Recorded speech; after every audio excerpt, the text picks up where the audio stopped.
Hello and welcome to another exciting episode of Franchise Review. I'm your host and sometimes referee, Zach Stat Pearson. And today, me, Nico, officer, and possibly a future challenger who isn't Sephiroth will be joining us later. But for the time being, we will be discussing the film Redline. Now, generally speaking, the synopsis, or main plot of the story, if you will, centers around basically a low-level ex-gang slash criminal's ability to have fluked into the most premium race in the intergalactic circuit. F-Zero, this is not. This is not child-friendly, but it is interesting and unique.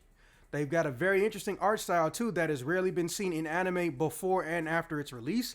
And on top of that, to this day, there really hasn't been any other racing-orientated cartoon movies that have been released. And just so we're clear, I'm not counting Pixar. Pixar's 3D. We're talking 2D. So yeah, let me get into what those particular topics we're going to be discussing in relation to Redline are. Number one is its animation. How good was it? How bad was it? Were there a lot of errors and mistakes? Sound, all of it, not just music, also the effects. Acting, I realize that there's, the fuck a dub slash fuck a sub lifestyle. I don't care which one you watch, I just care how you felt about the performances. And of course, aesthetics and world building. Now that one's a little bit nebulous, so let me go into an explanation. Aesthetics and world building is basically tantamount to how did the background imagery and landscaping look? Did it match the characters in quality and or just being on screen? Having Cloud Strife standing next to Mario is very, very jarring because they come from two different styles. Did they perfectly blend well together? Are there some errors? Are there some issues? Did you like it? Did you hate it? What did you like about it? What did you hate about it? What's in that brain? Standout moments, self-explanatory. Dumb shit, also self-explanatory, but also kind of nebulous. When I say dumb shit, it could be something you thought that was funny in the movie or something you thought looked dumb and you just want to talk about it, or something you thought was insanely cool but it came out dumb. I probably got one of each for that one. Speaking of, guess who's going first? Okay, so when it comes to animation, let me just say I'm glad they took their time. Now, for those who don't know or weren't aware of it, this movie was over budget and behind schedule by over or just about a year. So yes, this movie was supposed to happen in 2008. However, because they took that extra time, albeit probably not by choice, and to the ire of a lot of studio producers and executives, the animation quality is able to stay extremely consistent. I'm not going to lie. Sometimes I don't know when I'm looking at something cel shaded or CG meant to match the hand drawing animations, or if I'm looking at something 2D or something that's 3D, cel shaded, and all this other shit. One of the main things I like to do when I have something that jars my head like this is have animation professionals look at it so they can tell me, and basically sometimes they kind of agree with me. Now, that being said, I can honestly say I found practically no errors, maybe a few missing shadows for very small objects that no one's going to give a shadow or are only on screen for less than half a second. But whoever animated this, they did a good job. They found ways to make even the most traditional settings look extremely exquisite and just fun to watch. Like there's a part where everyone's in a seafood restaurant and all the walls are seafood fish swimming around. Don't get me wrong, I've been in my fair share of fancy restaurants and the waiters always say some dumb shit to me, but I'm not going to get into that. And I was still finding myself not knowing where I should and shouldn't look. In fact, if you're not used to this art style, one of the things you may run into is what's known as a lack of interest in the golden meme. Now, the golden meme in the artistic or at least the animation world, or both really, is the belief that there should be a central focus or a primary focus on screen at what someone should be looking at based on how far the human eyes are apart or something like that. I'm sure Nico can go into more details later. And because I like the art style so much, I found myself looking all over the place, despite what was on the screen directly in front of me. Also, I got a TV that's too damn big, so I noticed a lot more shit. Now, when it comes to the world of sound, I'm going to say this. I was going to originally phone it in because, oh yes, they made realistic engine sounds. That's very not hard to do. and then call it a day. But based on the types of vehicles and the way they drive and the fact that they're distinct, and on top of that, the soundtrack knowing when and when not to instantly kick in the high gear, shift into turbo, or just, bring it down a notch and, stay under 25. Yes, I'm full of puns today. Sue me. That I enjoyed. So, even though I can't honestly call off any bangers from the soundtrack, I will say outside of the literal final moments, I was pretty much enjoying how everything sounded.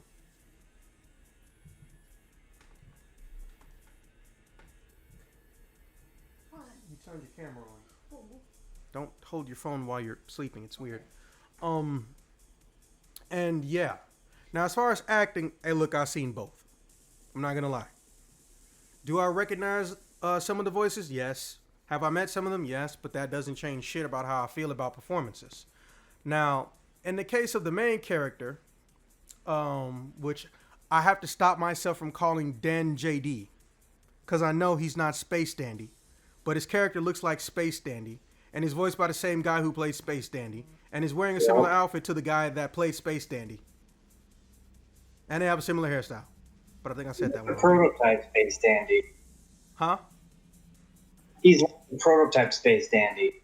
Damn. Or Space Dandy Daddy. A Dandy Daddy. Dandy is my daddy, like, damn straight. Your father is Sephiroth. Hush. I can have more than one. No, you can't. Sephiroth will kill them. We come from a split household. I have many daddies. You know what? I'm not going to make that joke because I know I'm going to get in trouble. That being said, just so we were clear, that little segment that Officer mentioned is not hyperbole. Joshua Punkhead is the character's name, which is never said and is fucking weird, but he's called JP. And what is Daniel called? Dan JD. He is literally a direct reference to Redline. He's called JP for short. And Dan is called JD or just Dan. He's literally based off of him. You can't get no more like realistic than that. And it's the same guy, Patrick Seitz. Or at least in English it is.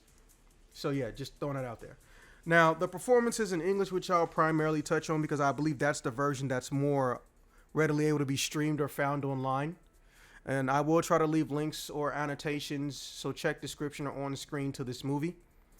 Yes, you can rent it off or YouTube or buy it, but hey, you might get better quality because contrary to what people believe, and I've been saying this since the day one, YouTube automatically alters the quality of any video that goes in it unless it's YouTube's own videos. So if you have a 1080 video, they're going to take some form of information from it that degrades the quality on some level. So you might be better off with something like a Netflix or a Hulu, and they'll take whatever quality that you gave it to them in. That being said, I don't know what they do for things you can buy or rent directly off of YouTube. So, anyways, yeah. The characters all live in this world, and it's implied everyone has met each other before, or they have a familiarity with each other on some level, at least when it comes to the main supporting cast and the primary protagonist, which is JP. In fact, it's implied the first time, his mechanic and his engineer, not the same thing, are all in the room. They've known each other for, decades. Of course, there's a flashback scene that, confirms this, but when they speak, you can hear that it sounds like they're familiar with each other on the acting standpoint. And that's good because 9 times out of 10, in a lot of cases, especially when you come off of North American networks and you're doing Japanese stuff, dubbing, the people aren't in the same room with each other. They're not even recording on the same day sometimes. It just felt natural, organic. I loved it. Now, as far as the world aesthetic and world building, okay, they didn't do a lot of world building. They established what they needed to in the first 15 minutes. I enjoyed it. The aesthetic, though, the way it looked, though, the way the colors came together, the art style, the designing, I fucking love it. And I have a love-hate relationship with it. And let me explain why. I love it because they did the one thing anime never wants to do anymore, which is be experimental. You can be experimental with animation without taking fucking risk. It's not hard. You just animate in a way that people aren't used to seeing or hasn't been seen in a long time. And if people don't give a shit about it, keep doing it. Just keep doing it. But no, not only that, they took, well, what is essentially unheard of anymore, which is accurate character models with human realistic proportions and a fucking nose actually on their face. Looking at you, every anime that came out after 2005. What they also did was do a coloring system, which I don't know if there's a direct name for it, but I just call it Redline style. They have a coloring format and style that you just don't come across. You genuinely don't come across. I don't know who came up with it. I don't know if there's a proper name for it. But thank you, Madhouse. Just so we're clear, Madhouse is the one that actually made it. Because you did something that even I don't see you do that often, which is become experimental with your coloring setup.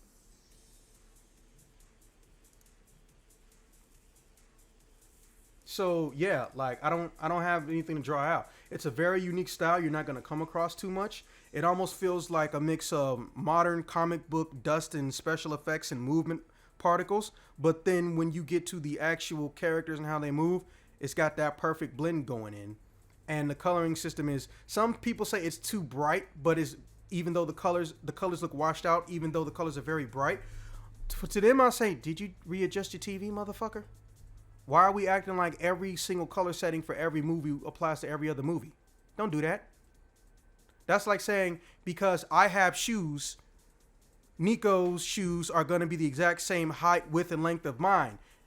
As hilarious as that would be to watch her try to do anything in my shoes, obviously it would be better if shoes conform to her. You know? Usually. My shoes will also be prettier. Makes sense. Yeah. So I can move directly to standout moments. For me, it's dumb shit that happens, which is, I know, a weird thing because dumb shit is its own category. Standout moments for me are obviously the races, but I feel like that goes without saying. So I'll just point out specific parts in the race.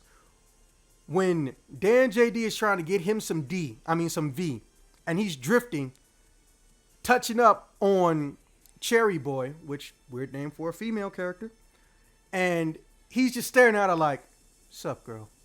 Where them digits at?" And he's literally less than 4 inches of space away from her drifting on a road because he's a ground vehicle and she's a hover vehicle.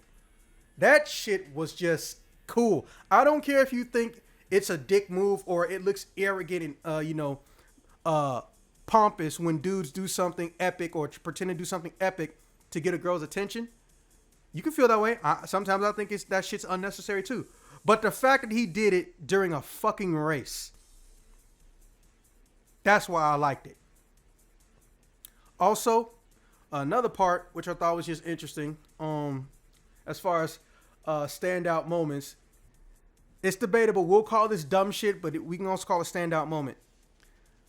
When they're inside the restaurant in a demilitarized zone, because that restaurant I mentioned is in a demilitarized section, and the dude who's the favorite to win the race has somebody trying to beat him up while he's crying, and he's standing there, and he's taking it because it doesn't hurt him. This dude is punching him in the face. He lifted his foot up at a 90-degree angle so he can put his heel to his chin, and he's just sitting there like, fuck is this dude's problem?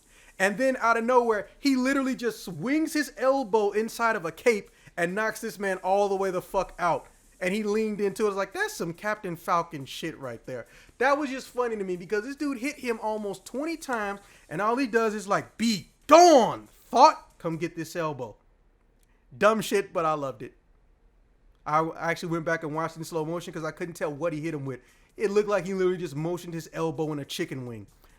That's how Nico loses fights to me. Hilarious. Anyways, so, and the final dumb shit moment, again, people will debate it. The fucking ending. I can't spoil the ending. I'm not mad at the ending. I'm mad about how they animated it because it somehow turned into some, we're winning with the power of love. Like at the last minute, they just let Nico write this shit. I was disgusted. Yeah, a little bit. It literally looked like someone who's obsessed with My Little Pony changed the ending at the last second, or someone who likes Kingdom Hearts and My Little Pony. So basically, Nico, as I've stated, like, I'm not even saying it as like a joke. I rewatched it because I do watch Redline every so often. I rewatched it. I'm like, why does this ending feel like some shit Nico would come up with? Basically, it looks like the race got won with the power of love or friendship or some dumb shit. But that's not a spoiler. It didn't. The race was not won with the power of love and friendship. It looked that way though. Okay, I'm done. Nico, your turn. Okay. I'm gonna Uh, voice activity. oh my god, I am such a slut for this movie. This movie is porn for people who love traditional animation. It just, it's, oh my gosh, of course my cat decides to bother me right when it's my turn. Let me go put him upstairs real quick. I'm about to. I'm gonna put myself on mute for just a moment. Let the record show that she considers good cartoons porn. To each their own.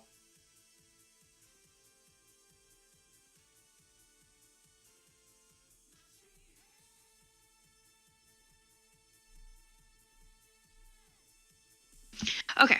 The hardest part for me with this movie is where the fuck do I begin? Where do I start? And I'm going to do my best to be unbiased, but I fucking love this movie. I can watch it every day. It's just so gorgeous, so unique, like you were talking about earlier. And even though I'm not going to say, oh, it has the most unique and interesting story. There's such a great plot twist, blah blah blah. It doesn't matter. That's not what it's selling. What it's selling is this drop dead gorgeous animation. Just like we're all used to being triggered by Trigger, we don't watch Trigger because we think they're like the best of storytelling. We watch them for their goddamn animation. I feel the same way with Madhouse. Like I think the story was still very enjoyable and so were the characters, but the animation. Okay. Yes. Just to collect my own thoughts, yeah, it's about so one important thing that Zach's missed when it comes to the world building and the synopsis of this is that so far into the future, yeah, there's other planets, tons of other races, high advanced technology, but there is still a race where people use wheeled cars, quote unquote. Like that's what they say, even though, yeah, Cherry Boy Hunter, what was her name? Not Sylvia, that's from Sonic, I think it was. Sonashi, yeah. Sylvia's from Nowhere Heroes. Sonashi does have a hover car, so it's kind of like they're wheeled, but they're not wheeled, whatever. But that's supposed to be the concept. It's a bunch of like enthusiasts doing this really crazy, really deadly race on wheels, and yeah. There's your synopsis. So they have to go to different places to do the race, and the Redline, which is like the premier race, like Zach said, is held on a planet that doesn't want to be held on it. So it's like trying to kill the racers and fight against it, blah blah blah. Oh, and also Zach said that they have realistic body proportions. No, girls are not shaped like Sonashi. Like as much as I adore that character, we don't have super tiny waists like that. If you actually, I have seen people in real life who have proportions like hers, and it looks wrong. It just doesn't look good. Oh, so you're just jealous? Okay. I like obviously yes, but I remember I feel kind of bad because I was just like ogling this girl, like, what the fuck are you? How is that real? What's fake? Is it the boobs? Is it the butt? But anyway, so I'm not going to say they have realistic portions. There's a lot of exaggeration and squash and stretch and other animation terms when it comes to their style, but it's better than our moe uwu garbage anime. It's not the giant fucking heads. It's not the non-existent notes. It's all meant to feel more. The eyebrows hover over the fucking hair. So interesting. I was talking to a cosplayer about that. They said they saw a cosplayer who drew the outline of the eyes onto their wig to give that weird anime illusion that people do. So I'm really interested. But yes, they strive for a more natural look when it comes to their humanoid characters. So that's pretty cool. Animation. Like I already said, I am so in love with this animation because this studio went out of their way to produce this full-length feature film length. I said that wrong. All 2D, or not all 2D, all hand-drawn 2D animation. And not only did they do a hand-drawn 2D animation, they did a beautiful one, a very stylized one. You guys have to go look at Redline yourself because I cannot describe to you the style of it, but it's very hard edges, lots of really hard blacks in there, very inky feel, but still a blend of colors. There's a scene where when they're on the planet, that they're on the refugee planet for Redline, and JP has a bit major wipeout, but he like falls into these, I think they're yellow flowers or something, falls hard. These humans are like really indestructible. But like, he falls into a bed of flowers. It cuts to a few different scenes. It does like a beautiful shot of like the moon and the stars, and the flowers start glowing like pale blue in the moonlight. It was just gorgeous, very like surreal and beautiful. Oh god, I lost my train of thought. Shit, I hate when that happens. But yes, so when it comes to animation, you can tell it has a 2D, I'm sorry, a hand animated feel to it. So it does have a very specific aesthetic. If you're somebody who's used to very fluid modern cartoons, 3D animation, things like that, and you have no taste, you might go into this going like, what the hell? This is a little, there are some parts that are really fluid and other parts that feel a little janky, and you can definitely see the looping animation. I actually got a little annoyed with the scene where JP was being mobbed by all the reporters and stuff, because they kept on looping that scene over and over and over again. And even though, oh shit, what was the his partner's name? Crap, I had the thing up. Characters. Yeah, no, I'm looking. There's not a spot for characters in here. It says cast, but oh, Frisbee, there he is. Okay. Frisbee kept on making a bunch of hilarious faces, and I did enjoy that because it was them over-exaggerating the animation, having a comedy moment. But it felt a little long-winded, and there's so much looping animation, I got a little bit bored during that scene. So there are noticeable spots like that, and this is where I'm going to try to be critical about the animation. But at the same time, that I'm looking for when it comes to hand-drawn 2D animation, it gives it that feel. It's like when you open up an old book and go, this smells like an old book. We want that sort of thing.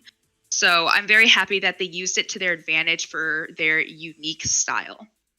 I can talk about their animation forever, so I'll just go ahead and move on from that. But we watched this movie for its animation and for the fact that it was all hand done. Like, that is a feat these days. This movie was a labor of love for animation enthusiasts. The sounds were all great to me. I don't have as much experience with sound engineering stuff, so I can't be too critical about this.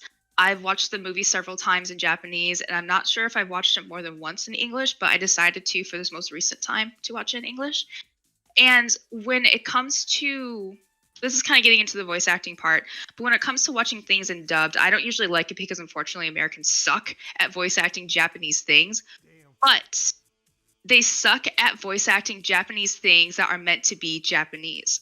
The reason why some things like Fullmetal Alchemist, Desert Punk, Space Dandy, they all did such a good job with their English dub is because they're not trying to be this, oh, Will, I'm so kawaii desu. I'm like a 40-year-old girl trying to sound like she's 10. No.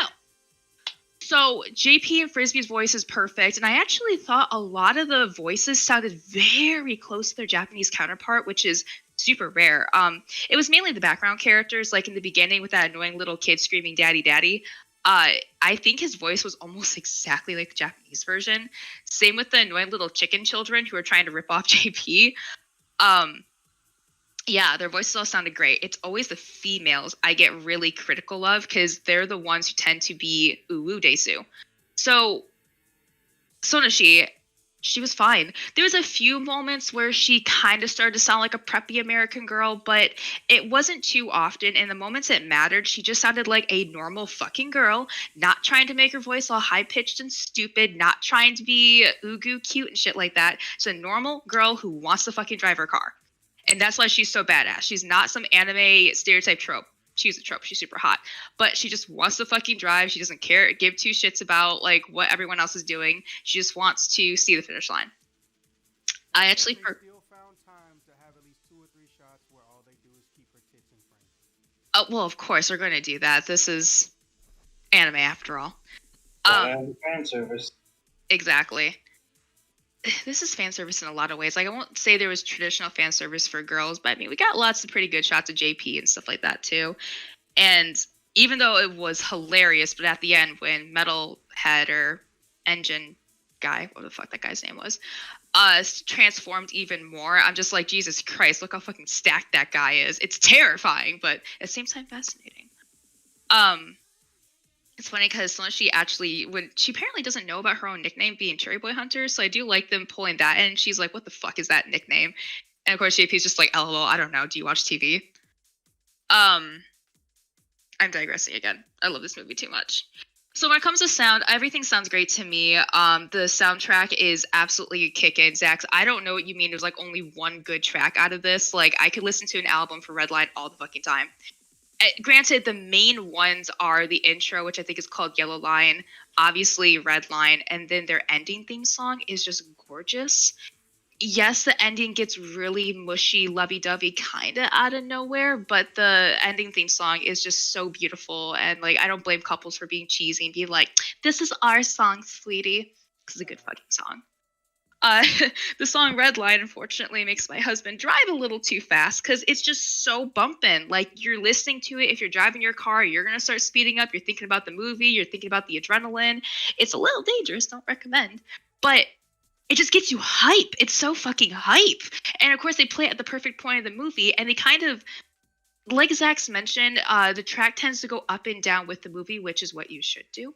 So this is like a high adrenaline racing movie. At the moments where it needs to be, you start getting that dunce, dunce, dunce. You start getting that beat coming back, and it gets you hype again for whatever's happening. It's perfect. Yeah, that's about it on sound design because I can't be too critical on that. Acting, like I said, perfectly fine with it. Happy with all the voices. One thing I do love about this movie so much is that it doesn't take itself seriously, and that is such a problem with a lot of things these days. Everyone wants to be prestigious and this gorgeous work of art, and oh, we're so high quality and amazing. No one cares. We want to have fun with whatever you're producing, and you can definitely tell the animators at Madhouse, actually everyone who worked on this project, had fun. There was a lot of really silly moments that kind of were just there is a very fine line between raw XD random and haha that was just random enough to make me laugh because I wasn't expecting it. I have the little chicken kids, despite how annoying they are, I thought they were funny. Crap, I'm trying to think of like some of the specific moments where things like that happened. There was several of them, but I can't think of all of them. But aside from that, it's the caricatures they presented too. This movie is very cliche, but in a good way. It's like almost satire. So one thing I didn't notice until this most recent watch through of the movie is that the bad guys are so fucking cliche bad guys. You have the angry like general, and then the yes sir, whatever you want sir. Yes, I love destroying people sir. It makes me very horny. Yes ma'am sort of character, and it's just over the top. Over the top, silly. You don't even care about what the actual plot is or anything like that. Just the characters, how they're executed and portrayed, is so satisfying to watch. The restaurant guy, like even though he was an obnoxious manager character, he was hilarious. Like a lot of that was really funny to me.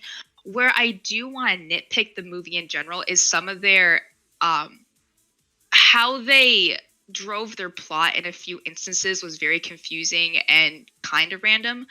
Something I preach to my students all the time is lead your viewers. You have to prepare people for what's going to happen next. If you just have something come out of left field, it's going to startle them and be very jarring.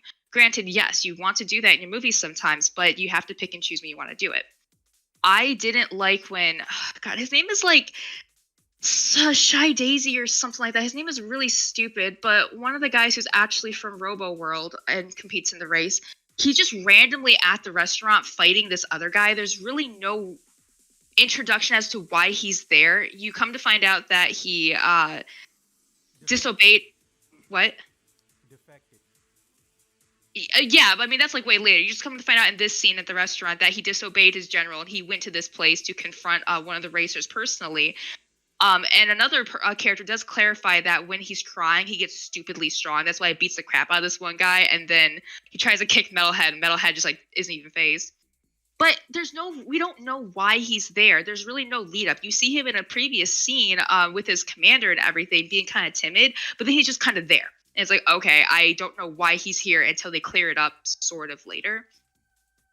This movie is not a complicated plot. You get all of your world building in the beginning, perfect, love it, and you kind of get snippets about the racers and everything, and a little bit about their history. We don't dive it. The only people we really know their backstory of is Frisbee, JP, and Sonashi, only because they're all connected. We don't really know jack shit about anyone else, and that's perfectly fine because that's not what we're being sold on.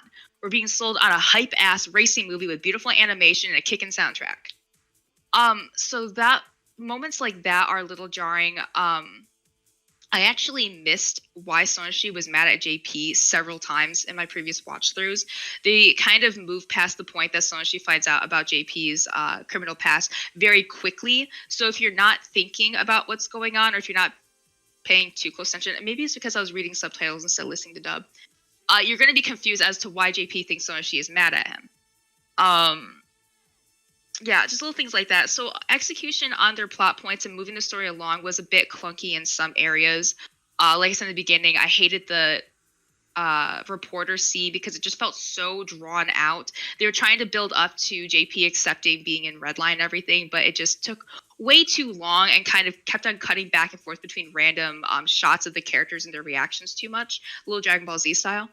But it's so hard for me to even be critical of that because everything else surrounding the movie is so fucking good. I'm going to touch on this when I get to know more heroes, but you can have something that is simple. You can have something that is not complex and is just delivering on what it's meant to deliver on. Badass racing game, or I'm sorry, badass racing movie versus hack and slash game. But as long as you have everything else around that be very high quality and enjoyable, it doesn't matter if it's simple and stuff like that. I'll touch on the ending a little bit. I won't give like a huge spoiler, but I agree with Zach's, and I'm sure Officer feels the same way, that the ending gets suddenly out of nowhere, like kind of actually way more cliche anime. Do not give it away. I'm not giving it away. I'm just saying I agree it gets randomly cliche anime, and like Zach says, it feels like a friendship saved us, even though it's not. I agree with you. But what I love so much about the ending is that they end it quickly. Again, we were sold on a racing movie. We saw the beginning, we saw how he gets into it, we saw the badass race, and we saw the ending. That's it. We don't need anything beyond that. We don't need a aftermath. We don't need a what are they doing now. We don't need any of that. It ends so fast. At first, you might be kind of confused and irritated by it, but if you sit down and absorb it for a moment, you realize that's all I needed. I'm not looking for this complex world with a complex plot. I'm not looking for season 2, 3, 4, etc. I don't need to start creating fanfiction shit of this. I got my fix. I got what they wanted to give me, and we're good. We're happy for it. So for anyone who goes into the movie, the ending is still beautiful for the animation quality and stuff like that, and it's very sweet and touching, so I think I cried. But think about it in the way that, did you need anything else? No, you did not. You're good. Aesthetic and world building, very unique. I was actually talking to my husband about that. I was thinking that this has very Space Dandy vibes of it, but yeah, it came out before Space Dandy, I'm pretty sure, right? Yeah. So it does kind of feel like Space Dandy 1.0. It sets the tone immediately, like Zach said. You get obviously these they're humanoid, but they're non-human creatures. You're obviously another planet. You immediately know you're there for some event. It's for people who know races, they can probably pick out that's a racing event very quickly. And they just establish that we're hyper sci-fi. We have lots of varying casts. We have a very grungy feel to our animation. And they just hold that for the rest of the thing. When it comes to world building, though, maybe I'm just spoiled by things like League of Legends because they have a very complex and deep lore to their world building. I'm a little left out on that for Redline because we don't learn about any of the races. The only ones we really learn about is Robo World, and even then it's just like skimming the surface. We don't really learn about why. Well, like we know why Redline happens. We know it's a bunch of enthusiasts who like racing with wheeled cars, but we don't like know the history of the cars. We don't know the history of the evolution of these this universe. We don't really know anything else except for that it's a race, it's aliens on another planet, and it's dangerous as fuck. But again, what we're here for is none of that world building stuff. We're here for just the race. And I like when things do that, when they keep it short and sweet to the point, and they don't distract you with the other races either. They don't really go out of their way to describe anyone. You get quick intros on all the different racers, but it's just like, oh my god, what were their names? Boing Boing and can anyone remember the other girl's name? I love them. Bose. It's Bose. Bose. Okay, I love that. From like Planet Boing Boing or something. They are hilarious. It was really well done on them too. Oh my god, yes. So like the one that stands out the most to me, probably because I don't know, it's obviously my aesthetic, is like the slut planet. It's just like a bunch of insanely hot girls with like magic and shit like that, and they're all like sparkly and pastelly and shit, and just where was I even going with these guys? I just love them. But That your aesthetic is Sailor Moon, but you somehow got them confused with sexy people. yes, oh my god, it really is that. But like everything about them is so hilariously over the top sexualized, but like they own it. That's their whole shtick. So we see their planet probably more than anyone else's planet. But yeah, we get little snippets of all the characters just so we can understand them a little bit and understand not necessarily why they're in the race. Well, some of them why they're in the race, but understand like their racing style. I'll say because of course we get more from them throughout the race. They have rivals and stuff between different characters. I laughed so hard at Maki and is it Todoroki? See, I'm forgetting who the pairings are. When they did their interview, it's like these guys have charisma to spare. They just kind of sit there quietly and then yell "fuck you, gorilla," and then yeah, it cuts out. But I keep on losing my train of thought. I start thinking about like everything in that movie. But yeah, so they do a little bit of world building. They do just enough to give you what you need to enjoy the movie, to enjoy the characters, but you don't need anything else. So it's not gonna be one of those super deep lore things, even though I do love that kind of stuff. Okay, standout moments. Standout moments. Fuck, there's too many. I love it so much. Pick 4, don't go over 4. I know. I'm just trying to like pick out the ones that were my favorite. It's hard to pick out specific ones for me because I enjoyed so much of this movie. It's easier for me to actually pick out dumb shit moments, so I'll do that in just a moment. But all the moments where they just kind of didn't take themselves seriously, like when Frisbee was making stupid faces in the camera, that was great. The moment with those two interviewing, like I said, that one was hilarious. The girls from the Sex Planet, I love. Okay, I won't spoil this because it's too funny to spoil. I love when their car transforms. It's just everything about them is so over the top, sexualized, hilarious. Oh, their interview was hilarious too. And you can just tell they don't care. They're just having fun with it, being silly, being raunchy. They don't care if they offend anyone, and it doesn't matter. We're all here for the ride, pun intended. I don't know if this was just an English dub thing, but there were several moments too where you don't often have characters talk over each other in anime and other shows. Like sometimes you do get like that side comment that you can hear, and it's pretty funny. They did that quite a few times throughout the movie, and I thought it was always really perfect and really natural feeling. And that's a key part of the voice acting is that it felt like a real response. Like I think Sonoshi would like give a slight towards JP, and just hearing on the sidelines like, "Hey, wait a minute," and it's not super funny or anything like that, but it's natural. And it's like, yeah, no, he just realized she insulted him. Something like that. Dumb shit, though. Like I said, the Shy Daisy guy, what the fuck his name was, arriving at the restaurant was really stupid to me. And the only stupid moments for me where was when it didn't really make sense or it felt very jarring. His whole feud with the other character whose name I don't even care to remember because he was so insignificant. There's like only maybe 2 or 3 characters I didn't care for throughout the entire movie. Was probably one of the few things that felt forced because he had to scream and literally cry about it the entire time he was on screen. I think the first scene where you see him with the general is the only time he's not screaming and crying about his feud with this other racer and why he has to enter the race himself. I won't spoil this plot point, but there is something that Robo World's keeping secret that pops up, and this is when the movie gets really trippy too. It's still amazing because their animation style their animators are just so talented. I don't even care how out of left field it is because I'm so like amazed by watching the different animation style they use with this new character. It's really creepy too, actually. You know, the sound design with that one was an interesting choice. It makes sense, but interesting. So that kind of was strange to me at first. Maybe I'm just not a sci-fi nerd, so I don't get this kind of plot twist, but it was still really interesting and added an extreme element to the race for the racers, so it was a huge point of conflict for the movie, so I don't hate it. It was just, wasn't what I was expecting at first, so a little bit jarring there. And the other part that I think is so unnecessary, but I get it, sex sells. You randomly see Sonoshi without her top on for a couple scenes. And it's just, girls don't do that. I don't know a single girl who lounges around in her underwear and topless. Like, I don't know about you, but I don't want like my ass on my couch or something like that, or I'm in my basement. I'm not gonna be topless. I have so many fucking layers on right now. I just It feel like was how just you act like you don't know what type of people made the animations for this movie. oh no, like I said, I get it. It's just for sex sells. It's just because yeah, I mean it was beautifully drawn. I actually enjoyed the detail. They drew nipples, guys. Like holy crap, an anime with nipples never happens. But it was just so out of left field. It just kind of like, oh, she's topless, neat.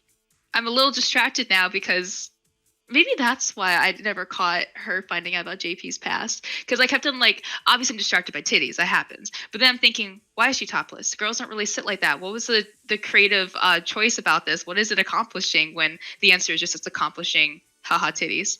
Um, but yeah, so I didn't like that part. It just was so random. Obviously, this movie's gonna have like a lot of butt shots and lots of boobies and stuff like that. And actually, she actually comments on how the cameras are always capturing her ass, but we just never went that far to explicit uh, nudity. I'll call it.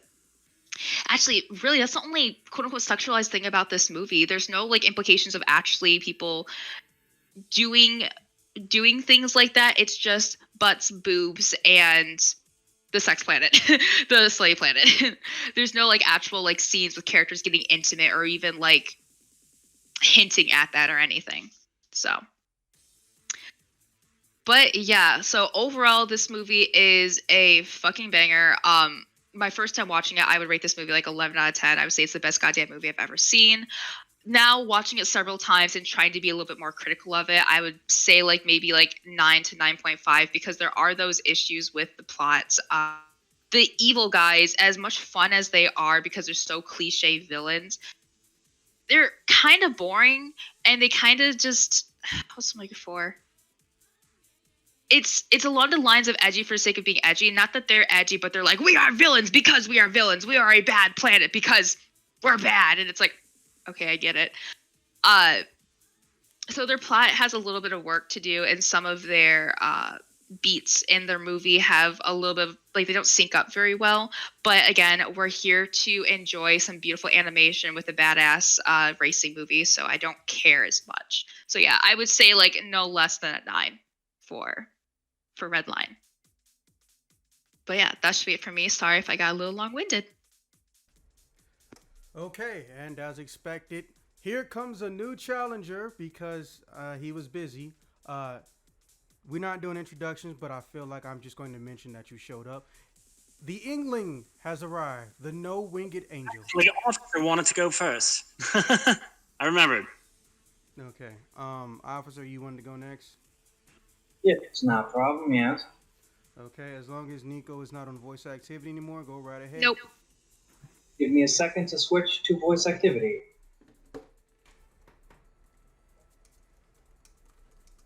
Okay. Oh man, this was an amazing movie. I mean, that what more can really be said? It was amazing, at least overall. Now, to the individual points that you mentioned, on the animation side of things, so Studio Madhouse is known for making some really, like, fucking amazingly well animated shows.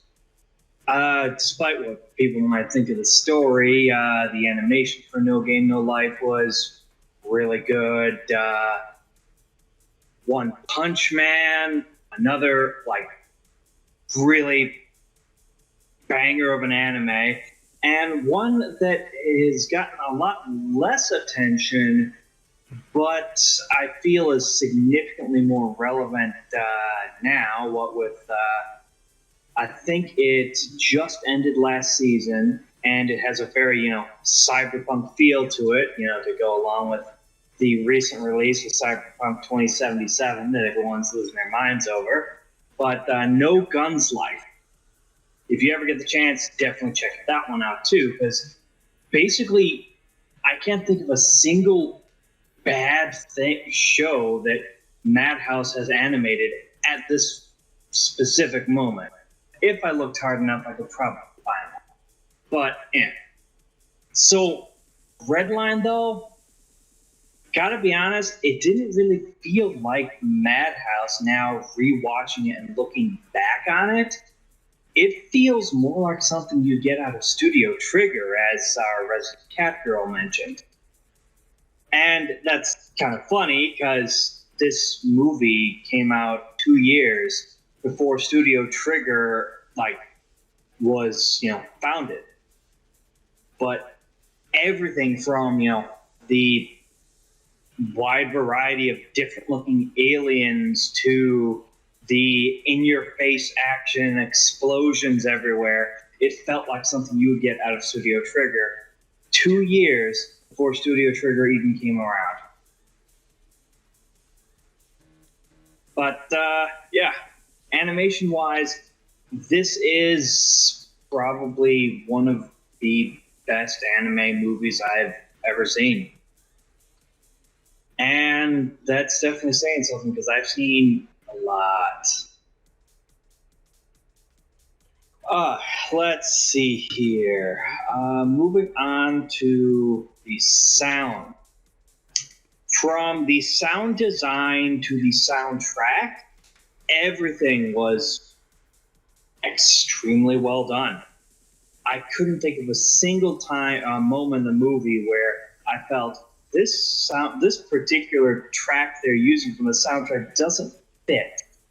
And all of them were just, they knew what they were doing with the sound design and when they were going to play certain songs and the like. Yeah, and then we got the various designs, like the other bits of sound design where engine sounds, all that kind of stuff. It was at times really freaking weird. I mean, just with a particular bit that happened when they went into the big ass N7 or whatever minefield, which I won't get into details because spoilers, but that was where I felt like, wow, that is some really weird but well done sound design. But let's see here. Kind of going through this quick, I know, but it's mostly because I'm going to be spending a bit more on some of these later topics here. The voice acting, or just acting in general, having watched it in both Japanese and English, man, they did a really good job getting with the way the various characters talk, like almost perfectly matching up to the Japanese. Though there was one bit where they changed it around a bit. That was the announcer. They made it sound more like the kind of announcer you'd hear at a sporting event, which personally I think that was better. At least when make it sound like a sporting event, report or commentator in the English dub of it. I'm glad you agree, officer. I thought I was a little bit crazy when I was watching it going, wow, these sound very similar to the Japanese voice actors, because I have never had that in anything from Japanese to English sound that similar. It's like they put in a lot of effort to make sure, the way that the lines were delivered were very similar to the Japanese, even though, it was completely different actors doing the lines. But it was, I mean, the individual characters in, their personalities and the like, some of them were honestly kind of bland, but for the story that they were, for the lines that the actors were given, I'd say they did a real bang-up job of it. So, the aesthetics and world building. Watching this movie, I felt kind of like, wait, this kind of reminds me of Star Wars. With how you got all these various different aliens, and it's like yeah, there's a bunch of them all in one place, but they never made a big deal about any of them. It's like, what was it? I remember I think it was his mechanic had like 6 arms. And that wasn't at any time seen as, weird or out of place kind of thing. Not to mention, I remember those little like chicken dudes who are trying to sell, a participant of the race some tickets for the race. I mean, none of it really felt, out of place. Not to mention also a very small thing to notice, but when they were on that refugee planet, and JP was trying to get money from like an exchange, something kind of like a currency exchange of sorts, and it felt the scene while he got blatantly ripped off seemed kind of natural considering the situation, the honestly really awful situation on the planet. And like when he was going to buy cigarettes, it's like he again gets ripped off, and he tries to say something about it, but the one selling it is like super skittish and the like, which kind of makes sense for a planet that's been having problems with revolts and in basically used as kind of sort of slave labor. But and next point on the whole aesthetic thing was all of the really different car designs. Like, you obviously got JP's really, this is your, this is a muscle car, straight out. This is, your classic muscle car. They literally call it a Trans Am or something. I don't know what it's called. I don't know cars. And man, it just the way that they animated it driving, with some exceptions, was it honestly felt kind of accurate from my experience with a few friends of mine. Got some muscle cars, and I've had one or two rides in said muscle cars, and yeah, with the way they did like inside of it, design wise and all that, it felt pretty accurate. But then you got some of the weirder ones, like what was it? That one Mecha King dude who his vehicle was designed where like he was incorporated as part of it, which was awesome, but also more than a little ridiculous. But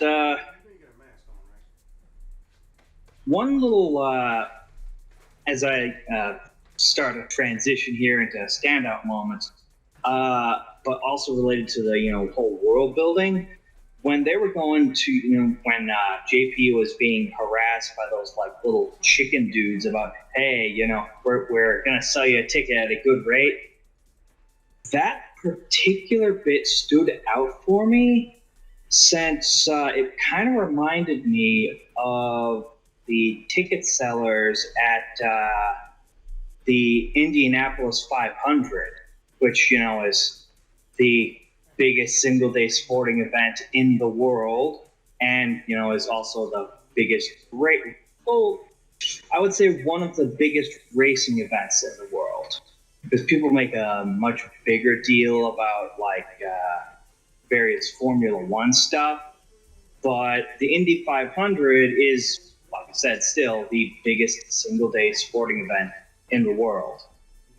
And with like those little chicken dudes, kind of reminded me of the people who were, would try and sell you tickets over at the Indy 500. Like some of them, it's like if you mention I've already got a ticket, or you have your ticket in a ticket holder like day of the race, they're just sometimes they're going to be like outright ignore you, or they'll like maybe get your attention if they don't notice, and then as soon as they find out, oh, he's already set, they'll be like, ugh, stop wasting my time, for some of them.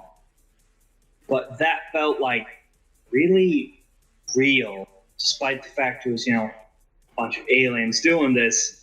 Felt like something very much out of real life. Now, another standout moment for me, which I'll say right now, I'm not going to spoil anything, was the ending. That was nuts.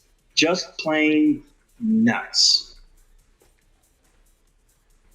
But aside from the ending, I think the last moment that really stood out that comes to mind for me was the whole entirety of what happened in that minefield, up until like when they entered to when they finally left it behind. Which again, if I were to elaborate a bit more, it'd be kind of a spoiler, but it was very interesting, to say the least. And it's since we're trying to go no spoilers, it's really hard for me to talk more about those standout moments. But I will say the last standout moment that came to me was, hey, JP's hair is meaningful. That's all I'm going to say, though. His hair has a meaning. But one last thing, though, back to aesthetic and world building that I just thought of was it basically felt like a more adult, wacky races. And that's by no means a bad thing. I personally thought it was pretty fucking cool. But let's see here. Now we have the dumb shit.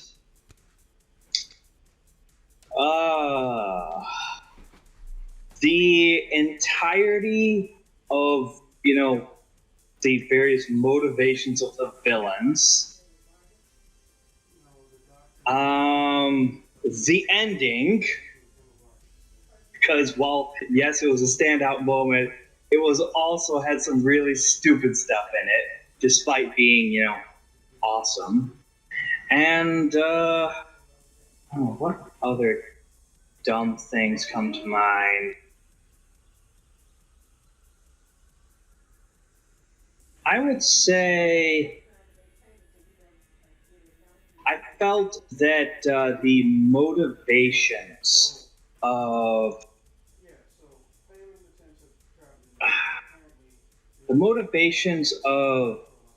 what was his name? I think it was Frisbee. I felt were a little off.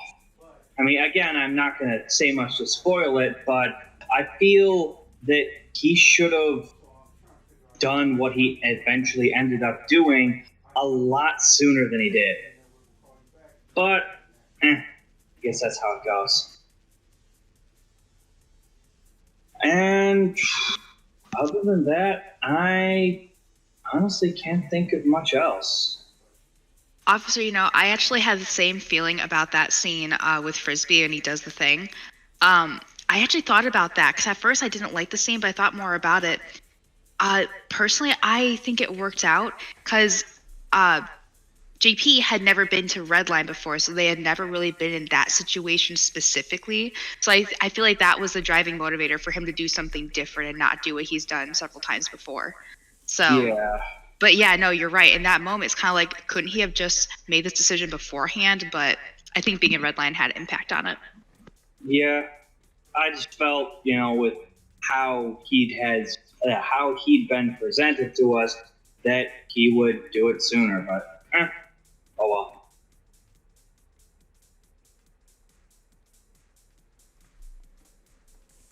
I guess. Oh wait, there's one final dumb thing about all this, and it's not directly related to the way the movie was presented to us, but why the hell did Redline not smash the box office? Why did it end up being I think a net neutral for Madhouse in terms of profit? Was it released in theaters? You were here when I said it, bro. They were over budget and they were behind schedule by over a year. I mean, it was all hand drawn, so I'm not surprised. Like, it sucks that happened for them, but this was 100% a labor of love. Like, this was not meant to be like, oh, we're gonna make tons of money off of this, even though they should have. Well, I'm just saying, I'm honestly surprised more people didn't go and see it because it was fucking amazing. Okay, England, your turn.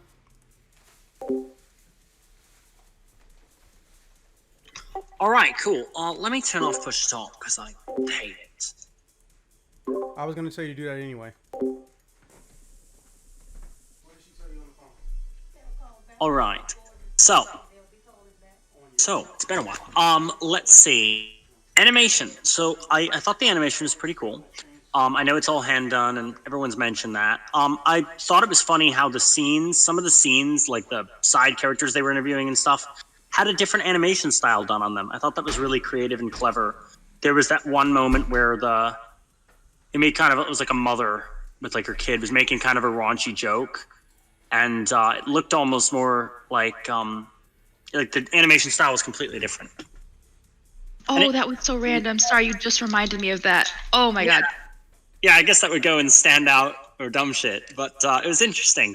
I thought it was funny, and I thought it was like cool how they like switched up the animation a little bit, even within sort of a unique outlook. I don't know. I really liked that aspect of it. I liked how the cars. This is more of a character thing per se, aesthetic thing, but as well an animation thing. I like how the cars and the way they drove kind of matched the personality of the characters. You didn't get a lot about each character, and you didn't get a lot about the story. Like, honestly, you got bits and pieces. And at the time watching it, I felt like, well, I wish there was more. But thinking back on it, it kind of allowed me to draw my own lines and conclusions, along with how the story wants it to end. And I really liked that. I really liked that it's sort of you're sort of able to fill in the blanks on sort of the plot. Like, you have Sanashi, and she mentions her father was a driver, but is that why she got into driving? Is there some sort of economic thing? Is there sort of maybe a dream of his? It's like, it's very interesting to sort of ponder every character's sort of motivations in the world. And there are a lot of motivations for different characters. Frisbee's fundamentally different than JP and Sanashi, and even the other racers have their own sort of interests and sides. Although you don't learn as much about them, you get the impression that they have those. Except that one lobster guy who's a pervert sleazebag. He can go fuck himself. You're never curious about that. Everyone else, you're a little curious about.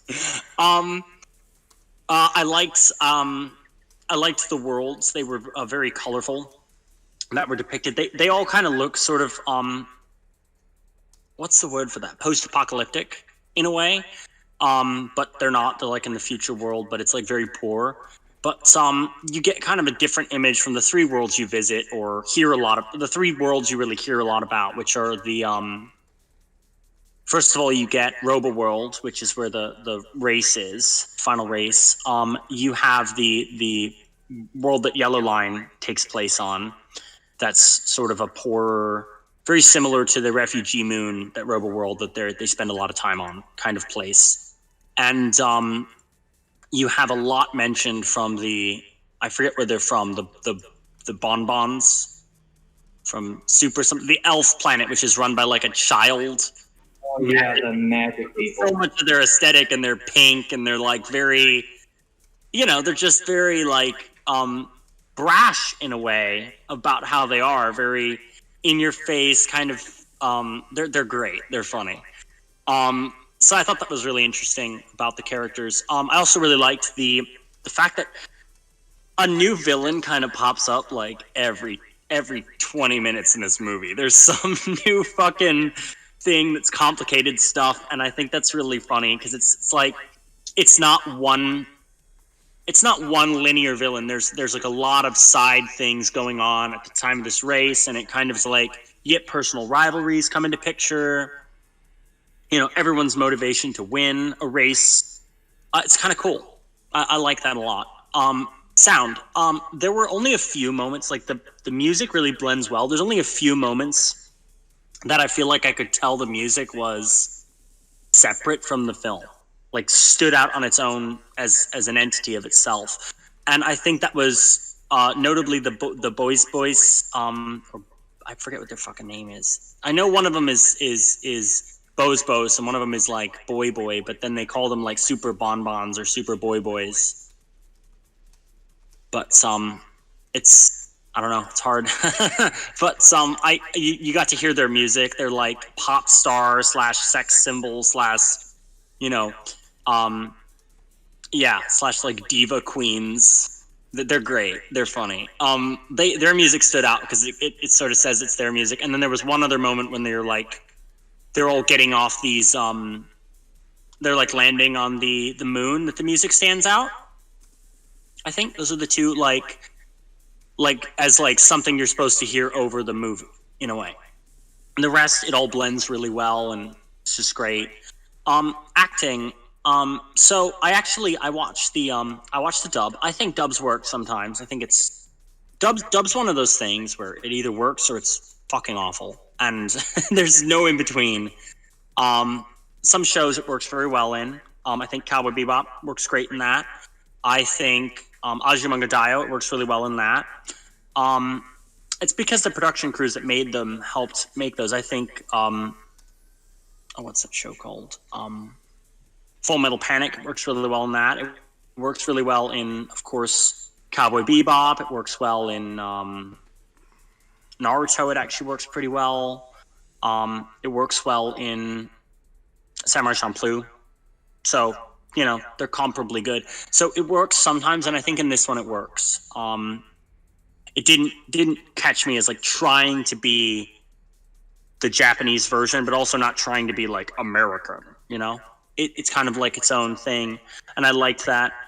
I liked that Sanashi wasn't just some, generic chick. She clearly likes racing, and that's the thing. They made her into more of a sexual symbol in certain scenes, but it's not really that bad. Like, it could be much worse. She could be much more like cuckoo, girly, If you've seen ecchis and stuff like that, there's always further you can go than where they went. So I don't think that was that bad. I do think that Frisbee's accent kind of changed a little bit. Like, he kind of tries to sound like a cool guy every line he has. It's like, you sound cool, but you don't need to, like, not everything you say has to be some cool thing to remember you by, mate. You're the one fucking up your brother's shit, so maybe don't try to sound cool every fucking exit. I can see where you're coming from with that, and that is pretty funny, but he's like trying to sound like Clint Eastwood in every scene. He's like, get the piece. It's like, okay, just...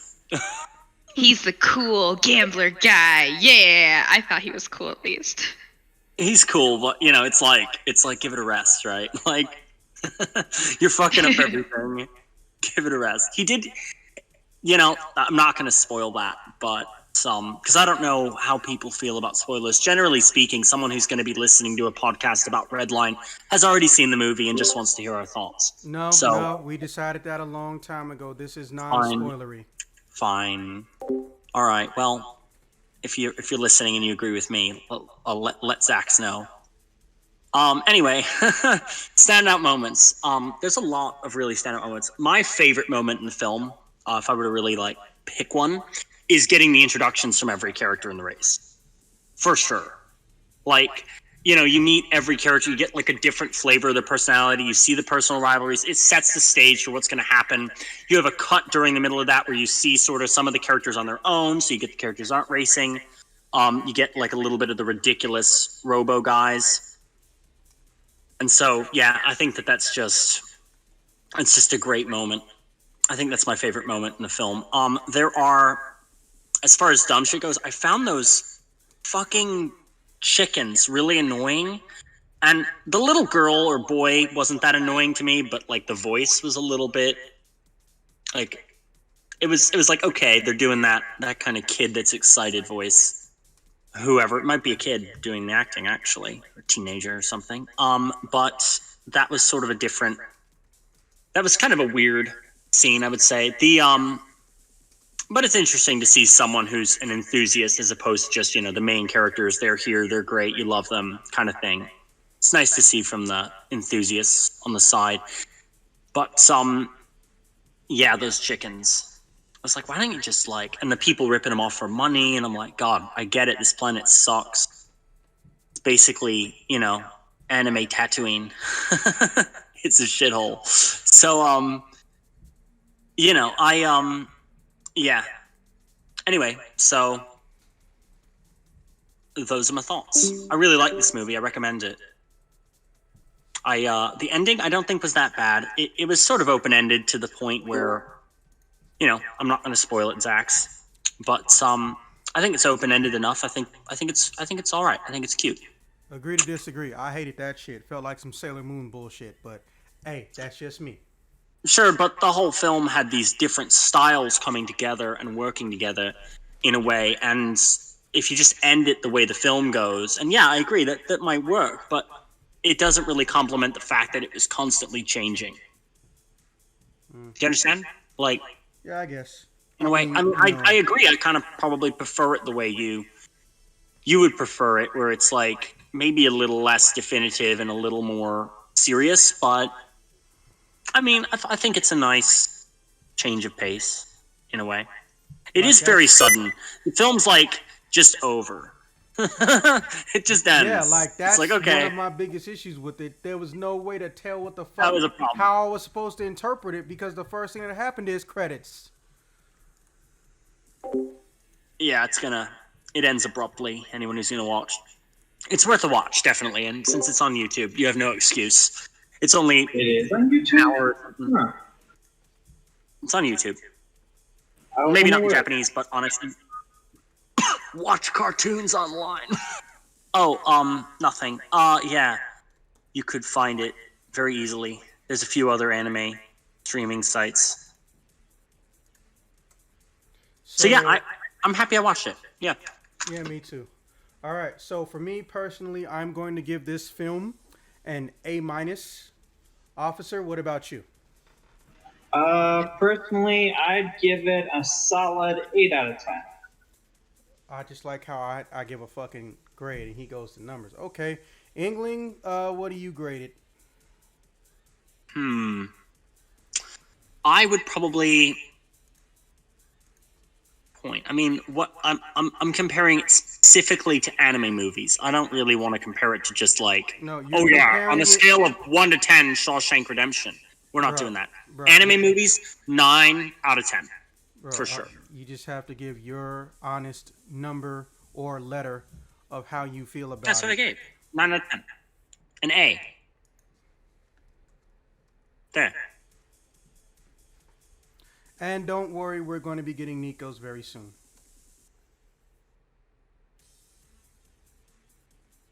She gives it a flat A. All right, so obviously that goes into the you should watch this shit pile. Okay, with that being said, They should have at least considered making it a TV show. Obviously, there would be a quality adjustment or animation frame adjustment, but this is something we could have got into.